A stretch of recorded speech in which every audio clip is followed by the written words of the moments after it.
Hello everyone. आज हम continue करेंगे चैप्टर 1 पार्ट्स ऑफ स्पीच, जो कि क्लास 8 की इंग्लिश ग्रामर बुक का फर्स्ट चैप्टर है। इस वीडियो में आज हम कवर करने जा रहे हैं 3 topics. The topics are preposition, conjunctions and interjection. Let us continue chapter 1 parts of speech, and this is last video of this chapter. Our next topic, that is preposition. Start करते हैं preposition की definition के साथ। A preposition is a word used before a noun or pronoun to show the place, position, time or method relating to that noun or pronoun. Preposition एक word है जिसका use किया जाता है एक नाउन या प्रोनाउन से पहले। प्रपोजिशन क्या है? प्रपोजिशन एक ऐसा वर्ड है जिसका यूज या तो एक नाउन से पहले किया जाता है या एक प्रोनाउन से पहले किया जाता है। उस नाउन या प्रोनाउन से रिलेटेड किसी दूसरे नाउन या प्रोनाउन के टाइम को शो करने के लिए या प्लेस को शो करने के लिए या उसकी पोजीशन या मेथड को बताने के लिए एक प्रपोजिशन का यूज किया जाता है। प्रपोजिशन हमें क्या बताता है? किसी नाउन या प्रोनाउन के प्लेस के बारे में बताता है या उसके पोजीशन के बारे में बताता है या टाइम या मेथड के बारे में हमें बताता है। For example, the book was on the table. Book table के ऊपर थी। कौन सा वर्ड हमें बताता है? टेबल। बुक कहाँ पर थी? बुक का प्लेस, वर्ड ऑन। ऑन हमें शो करता है कि बुक टेबल के ऊपर थी। ऑन क्या है? प्रपोजिशन। ऑन का यूज किया गया द टेबल से पहले, तो द टेबल है ऑब्जेक्ट, क्योंकि सेंटेंस में जब नाउन और प्रोनाउन का यूज प्रपोजिशन के बाद किया जाता है तो उस नाउन या प्रोनाउन को कहा जाता है ऑब्जेक्ट ऑफ द प्रपोजिशन। तो सेंटेंस फर्स्ट में ऑब्जेक्ट ऑफ द प्रपोजिशन है the table. The table is object of the preposition on. Preposition on का ऑब्जेक्ट है the table. Second sentence, our school opens eight 9 o'clock। Second sentence में eight preposition है, 9 o'clock object है preposition eight का। Third, she was standing behind a tree. वह एक पेड़ के पीछे खड़ी थी। Where was she? Behind a tree. But behind हमें बताता है एक प्रोनाउन का प्लेस। शी क्या प्रोनाउन है? तो प्रोनाउन का प्लेस हमें बताता है बिहाइंड, कि वह कहाँ पर थी? बिहाइंड अ ट्री, एक पेड़ के पीछे। बट बिहाइंड प्रपोजिशन है, आ ट्री ऑब्जेक्ट है। आ ट्री किसका ऑब्जेक्ट है? A tree is object of the preposition behind. Number fourth, जिसमें प्रपोजिशन है with a sharp knife, object है और ये ऑब्जेक्ट है विद प्रपोजिशन का। A sharp knife is object of the preposition with. Clear? Preposition को 3 groups में भी रखा जा सकता है। प्रपोजिशन को हम 3 ग्रुप्स में भी रख सकते हैं। First is simple preposition. For example, simple preposition में यूज किया जाता है एट का, बाय का, for, from, in, of, on, out, through, till, up या विद का। सेकेंड ग्रुप कंपाउंड प्रपोजिशन का है, जिसमें कंपाउंड प्रपोजिशन को बनाया जाता है। एक प्रपोजिशन के साथ एक प्रीफिक्स को जब ऐड किया जाता है तो ये कहलाती है compound preposition. For example, about, OUT out preposition है जिसके साथ एक प्रीफिक्स ऐड किया गया है, प्रीफिक्स है AB, और ये फॉर्म हो जाता है एक compound preposition about. Other examples भी हैं इसके, above, across, alone, among, around, with in, without, outside, below, beside. Next group is phrase preposition. Phrase preposition में जब ग्रुप ऑफ वर्ड्स को एज अ प्रपोजिशन यूज किया जाता है, ग्रुप ऑफ वर्ड्स का यूज जब एज अ प्रपोजिशन किया जाता है तो ये कहलाता है phrase propositions. For example, instead of, away from 2 words, in favor of 3 words, in addition to 3 words। ये सभी एग्जाम्पल्स हैं फ्रेज प्रपोजिशंस के। एंड मोस्ट कॉमन यूज किए जाने वाले प्रपोजिशंस हैं प्रपोजिशंस ऑफ टाइम, जब एक प्रपोजिशन का यूज किसी नाउन या प्रोनाउन के टाइम को शो करने के लिए किया जाता है तो उसे कहा जाता है prepositions of time. For example at, on, in, until, since, for, often, during. Second, preposition of place और पोजीशन, जब प्रपोजिशन का यूज नाउन या प्रोनाउन के प्लेस या पोजीशन को बताने के लिए किया जाता है तो ये कहलाता है प्रपोजिशंस ऑफ प्लेस और position. Examples are at, on, in, under, behind, opposite, between, near, in front of. Third, prepositions of movement, noun और प्रोनाउन का मूवमेंट बताने के लिए जब आप प्रपोजिशन का यूज करते हैं तो इसे कहा जाता है prepositions of movement. Up, down, over, through, along, across, into, off, out of, into examples हैं प्रपोजिशंस ऑफ मूवमेंट के, जो कि आप प्रीवियस क्लासेस में भी लर्न कर चुके हैं। नेक्स्ट करते हैं exercise fill the blanks with suitable preposition. First sentence में आपको यूज़ करना है ऑन का, क्योंकि डेज से पहले हम यूज़ करते हैं on Sundays, on Monday. Second में आपको यूज़ करना है at the moment. Number third, पेरवाज नाम में ऑन 28 फरवरी, डेट बताते हुए आप यूज़ करते हैं ऑन का। नंबर फोर में आपको यूज़ करना है इन का, क्योंकि सीजन दिया गया है summers, in winters like this. Number five में at, parts of the day में जिसमें हम यूज़ करते हैं एट, नाइट के साथ एट का, मॉर्निंग के साथ इन का, in the morning, at night. Number seven में सिंस का आपको यूज़ करना है, क्योंकि यहाँ टाइम फिक्स दिया गया है 7:30, they have been waiting for you since 7:30, यहाँ टाइम फिक्स है तो आप यूज़ करेंगे सिंस। और वहीं जहाँ टाइम फिक्स नहीं होता है तो हम यूज़ करते हैं एफ और for. Next example, we stayed at the party dash 2 AM until 2 AM, 2 बजे तक। नंबर 9 में भी आपको until का यूज़ करना है, until 10 o'clock, 10। He waited for Naini for half an hour, यहाँ कोई टाइम फिक्स नहीं है कौन सा हाफ एन आवर है, कौन सा 1.5 घंटा है, तो आपको यहाँ यूज़ करना है for. The child has been crying since midnight, यहाँ टाइम दिया गया आधी रात से बच्चा रो रहा था तो यूज़ किया है हमने सिंस का। नंबर 12, इन दिल्ली, प्लेस से पहले प्लेस शो करने के लिए हम यूज़ करते हैं इन का, इन द ओरिएंट थिएटर। और वहीं प्लेस के लिए हम एट का भी यूज़ करते हैं जब हमें एक पॉइंट ऑफ प्लेस दिया जाता है। His house is at the end of the street, उसका घर स्ट्रीट के एंड में था। नंबर 15 में to. Next our topic is conjunction. Conjunction का बेसिक मीनिंग है ज्वाइनिंग वर्ड्स। कंजक्शन कहा जाता है ज्वाइनिंग वर्ड्स को, जो कि टू वर्ड्स को, टू फ्रेजेस को या टू क्लॉजेस या टू सेंटेंसेस को जोड़ने का काम करते हैं। A conjunction is a word that joins two words, phrases, clauses और सेंटेंसेस। एक कंजक्शन एक ऐसा वर्ड है जो टू वर्ड्स को या टू फ्रेजेस को या टू क्लॉजेस को या टू सेंटेंसेस को जोड़ता है।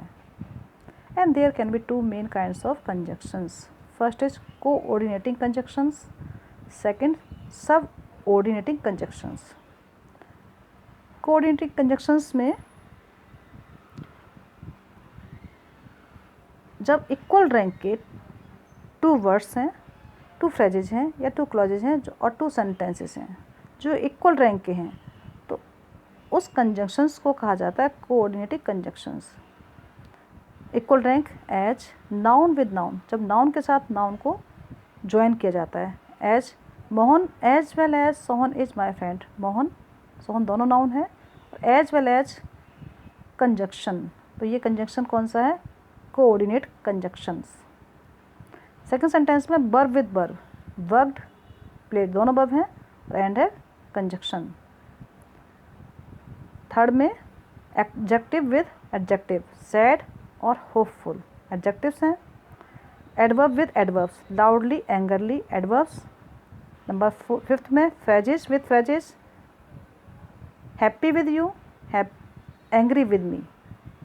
Sentence with sentence, he worked hard sentence है, सेकंड सेंटेंस है ही फेल्ड। तो यह कंजक्शंस यूज किए गए हैं जिसे हम कहेंगे कोऑर्डिनेटिंग कंजक्शंस। ये हैं as well as, and, but, and फिर से बट और yet. The chief coordinating conjunctions are and, but, or, nor, also, either or, neither or. आइदर के साथ हम और का यूज करते हैं और नाइदर के साथ नॉर का। नेक्स्ट टाइप इज सब ऑर्डिनेटिंग कंजक्शंस। सब ऑर्डिनेटिंग कंजक्शंस ज्वाइन करता एक सब ऑर्डिनेट क्लॉज को इसके प्रिंसिपल क्लॉज के साथ। Principal clause means main clause के साथ, जो कि इंडिपेंडेंट होता है। जब एक क्लॉज इंडिपेंडेंट मीनिंग क्लियर देता है, इसका मीनिंग क्लियर हो क्लॉज का और किसी दूसरे क्लॉज पर डिपेंड ना हो, तो उस क्लॉज को कहा जाता है प्रिंसिपल क्लॉज या मेन क्लॉज। और जो क्लॉज दूसरे क्लॉज पर डिपेंड करता है, उसका मीनिंग क्लियर ना हो, उसकी मीनिंग को समझने के लिए हमें दूसरे क्लॉज का यूज़ करना हो, तो उस क्लॉज को कहा जाता है subordinate clause. Examples are tell me where the he lives. Where है सब ऑर्डिनेट कंजक्शंस, और tell me principal clause, where he lives क्या है subordinate clause. Second, if का यूज किया गया यहाँ पर as a conjunction, I don't think if he would pass. Number third, I know why he has come here. Why, why क्या है subordinate conjunction. Number four, I was away when Meesa came here. I was away, मैं दूर था, when Meesa came here. I was away क्या है main clause है जो कि इंडिपेंडेंट मीनिंग देता है। वैन मीसा केम हेयर, जब मीसा यहाँ आई, ये हो जाता है आपका सबऑर्डिनेट क्लॉज और कंजक्शन है when. Fifth, he is the boy who beat my brother, जिसने मेरे भाई को पीटा। हु कंजक्शन है जिसे आप कहेंगे subordinate conjunction. And chief subordinate conjunctions are after, because, if, that, though, although, till, before, unless, as, when, where और while, जो कि आप इनमें से कुछ कंजंक्शंस को आप प्रीवियस क्लासेस में भी लर्न कर चुके हैं, right. Next exercise question first, choose the correct coordinating conjunctions for each blank. First sentence जिसमें आपको यूज करना है still. I was angry, still I kept quite. मैं एंग्री था फिर भी मैं चुप था। सेकंड में आपको क्या यूज करना है और का। She must reveal the secret in time और nobody will believe her. Number third, glass is smooth and transparent. Number four, he is all right but a little tired. Number 5, walk quickly or you will miss the train. Walk quickly, जल्दी चलो नहीं तो क्या होगा, या आप अपनी train को मिस कर दोगे। Number 6, the carpenter makes tables and chairs. 7, I cannot go with you but I am very tired. Number 8 में आपको यूज करना है नादर का, क्योंकि क्लियर है नॉर यूज किया गया है, तो नादर के साथ आप नॉर का यूज करते हैं। सेकंड क्वेश्चन,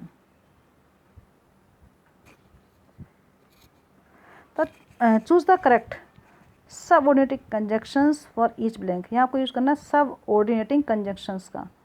फर्स्ट जिसमें आपको क्या यूज करना है सिंस का। Since you say so, I must believe it. Second, I could drive a car when I was 10. Number third, he finished first, though he had begun late. Number four, I don't understand how he has done it. How का use करना है number 4 में। Number 5 में आप use करेंगे where, I didn't remember where I had put the keys, मुझे याद नहीं था कि मैंने की कहाँ रखी, where. 6, you should be careful, lest he should cheat you, यही आपको यूज करना है लीस्ट का। Number 7, the sun appeared again after the rain had stopped, बारिश के बंद होने के बाद सन दोबारा निकला, फिर से अपीयर हो गया। नंबर 8, जिसमें आपको क्या यूज़ करना है, बिफोर का। You must pay your fees before you can sit in the class, तुम्हें अपनी फ़ीस पे करनी होगी क्लास में बैठने से पहले, बिफोर। स्टूडेंट्स, अब next topic is interjection. Interjection क्या है? An interjection is a word which express some sudden feeling और इमोशंस। एक इंटरजेक्शन ऐसा वर्ड है जो कि अचानक से जो कोई फीलिंग आपके अंदर आती है या कोई इमोशंस आपके अंदर अचानक आ जाता है, सडन फीलिंग है या सडन इमोशंस हैं, उसे एक्सप्रेस करने के लिए यूज किया जाता है, उस वर्ड को कहा जाता है इंटरजेक्शन। एक ऐसा वर्ड जो कि अचानक से कुछ आने वाली फीलिंग या इमोशन को शो करता है, एक्सप्रेस करता है, उसे हम कहते हैं interjection. In fact, an interjection is a mere sound. It stands alone and is not connected with the other parts of sentence. और ये अकेला होता है, सेंटेंस के दूसरे पार्ट से कनेक्ट भी नहीं होता है, और ये शो करता है सेंटेंस में अचानक से होने वाली फीलिंग को या इमोशंस को।